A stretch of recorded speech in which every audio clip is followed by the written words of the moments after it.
ఒకటి, జీవితం చాలా చిన్నది కాబట్టి ఇతరులను అనుసరించడం కంటే మన కలలను సాకారం చేసుకోవడం మంచిది. 2.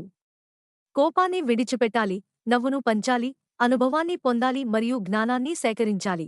3. మీ అనుభవం ఎప్పుడూ మీ జ్ఞానం కంటే గొప్పది మరియు ఉపయోగకరమైనది. 4. మీ మాటలను చాలా జాగ్రత్తగా ఉపయోగించండి. ఇవి మీ సంస్కారానికి అద్దం పడతాయి. 5. ప్రపంచమనే నిలయంలో ఎన్ని రోజులుంటామో తెలియదు. అందరి హృదయాలను గెలుచుకోండి. అదే జీవితానికి అలంకారం. 6. ఏది నీ వెంట రాదు. నువ్వు చేసిన ధర్మం తప్ప నువ్వు చేసిన పనుల ఫలితమే నీకు దక్కుతుంది. 7. మనిషికి కలిగే కష్టాలు. ఒకటి నిన్ను బాధించేది, మరొకటి నిన్ను మార్చేది. 8.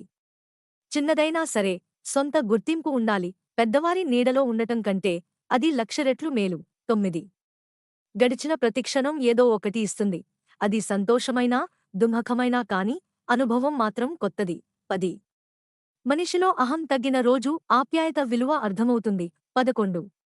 మీ జీవిత పుస్తకాన్ని అందరికీ తెరచి చూపించకండి, ఎందుకంటే మీ భాష కొందరికి మాత్రమే అర్థమవుతుంది.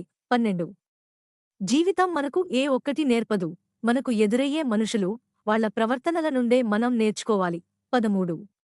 జీవితంలో ఏవి మీతో రావు, మీరు సంతోషంగా గడిపిన క్షణాలు తప్ప. కావున సాధ్యమైనంత సంతోషంగా జీవితాన్ని గడపండి. 14. సమయం అందరికీ ఒకేలా ఉంటుంది, కాని అందరూ ఒకేలా వాడుకోలేరు అంతే.